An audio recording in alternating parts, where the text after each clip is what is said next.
that makes me feel proud. It really does. Roger is George Floyd's uncle. He still lives in North Carolina, where George was born. As a youngster, he always wanted to be famous. Yeah. But what a way to become famous, right? It's amazing. Roger Floyd has set up a foundation to help African Americans in need, but he too feels that his nephew's death has so far only resulted in superficial changes. George Floyd's death has impacted the world from the standpoint that a lot of people are woke. But it's just like going through a pep rally. We're hyped when we're there. We're just emotional involved. But when everything is over, we retreat and we do nothing until the next event takes place that brings us back. And that's what has to change. Floyd's death had an even bigger impact on younger Americans looking to build a more just and fair society.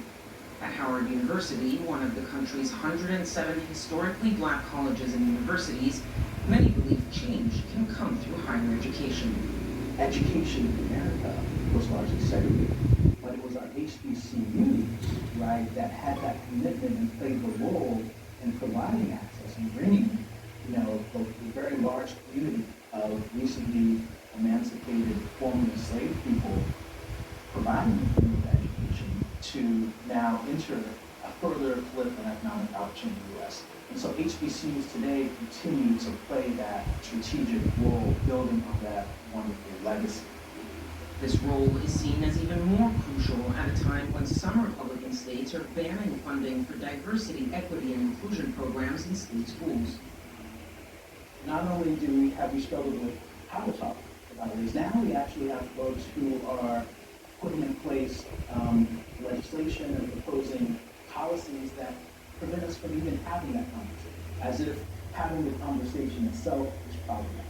And so that's, I think, going to be one of the more disappointing turns 3 years after George Floyd's killing that are seen.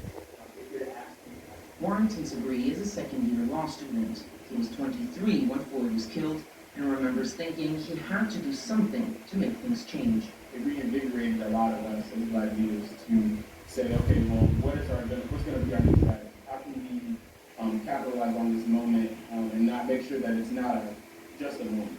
And it sort of empowered and emboldened a lot of us to say, well, if you all want to say that Black Lives Matter, if you all want to put out these statements, now it's our job to hold you all to the standard and to be accountable for what you sort of put out in terms of our schools, our organizations, political groups.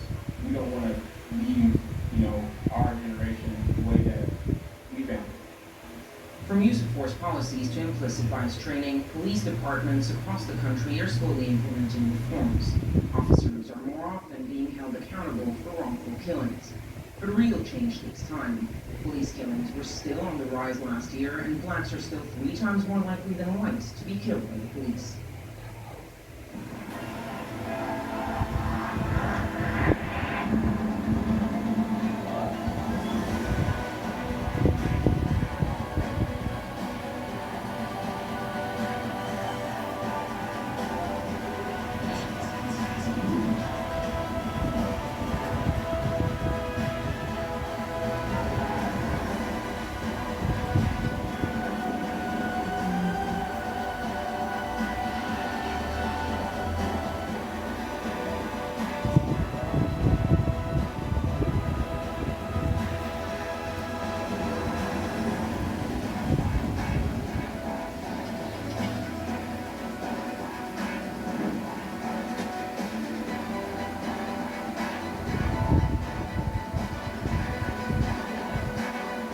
France 24, your window on the world. Liberté, égalité, actualité.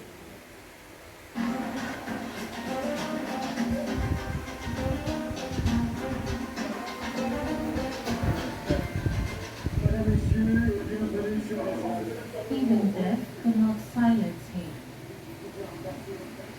This is the voice of Martinez Zogo, a renowned radio host in Cameroon. He was was abducted and later assassinated in January in circumstances that are still unclear. Colleagues at the Amplitude FM radio station where he worked have left tributes to him in the lobby. They are still in shock at the killing but must keep the channel going. Good morning, everyone. The morning editorial meeting starts off with a minute's silence in memory of Martinez Zogo.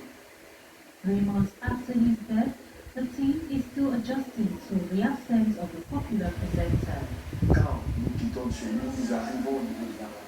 When we leave our homes and arrive at the radio station, the first thing we notice is the memorial in the lobby.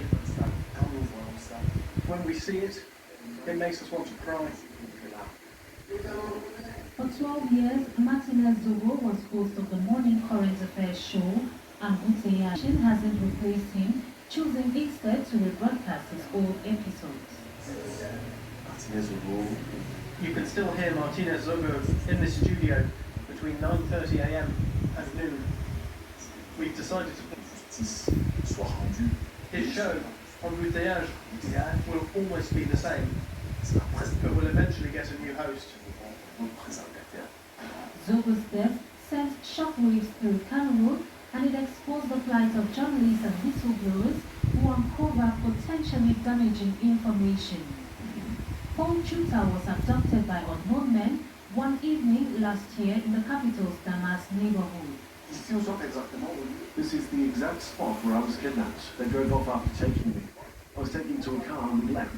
You can understand it was a well-organized plan. He was taken to the highway leading to the Simonen airport on the outskirts of Yaoundé. His captors threatened to kill him over his word. As soon as we took off, they took off my clothes and covered my face. They asked me to put my hands in my head while looking straight ahead. Later, they asked me to look down for about 8 kilometers. They kept hitting me, and all the while they threatened to kill me because I'm hard-headed. They accused me of trying to be a martyr. I was asked to say my last prayers because they'd come to kill me.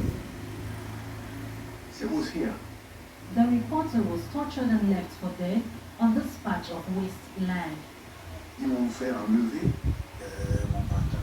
They made me take off my trousers. I was left naked, like a worm. One after the other, they hit me with stones. I started coughing up blood. I played dead, but they didn't stop. I lost consciousness and stayed there on the ground for about 30 minutes. We caught up with Christophe Bobiokono, the publisher of Kalara newspaper, which reports on legal affairs. In a moment, we'll talk about our new publication. The newspaper has reported on the possible motives behind Zogo's killing. Convinced that the journalist became a target over his outspoken criticism of the government and possible corruption. His assassination has created a climate of fear in Cameroonian newsrooms. Seeing what was done to the remains of Martinez Zogo, thrown into the open with everything that we saw, it seemed like a warning sign to journalists, especially to those dealing with certain sensitive stories. We are aware that we should exercise our duty with care. That's our job. It's our mission. We will continue doing it, but we are aware that danger is always so close. The investigation into Zogo's death is ongoing. The 3 main suspects are Amogu Belinga, the owner of Anecdote Media Group, comprising Visiocast Television, as well as 2 top officials of the Cameroonian Secret Service. They have been charged with torture, an accusation which doesn't sit well with Barrister Hasira. We are all surprised by the fact that it was only a torture charge, which suggests that the death was unintentional, when it is obvious that they intended to kill him. Even giving the benefit of the doubt, it would still have been better to have a broad indictment, including everything, even if later that led to some charges being dropped. The conditions surrounding this indictment suggest that it won't be a fair trial. This for press freedom, according to Reporters Without Borders. They are smart, gorgeous, and daring. The thing is nothing interesting. that create their own rules.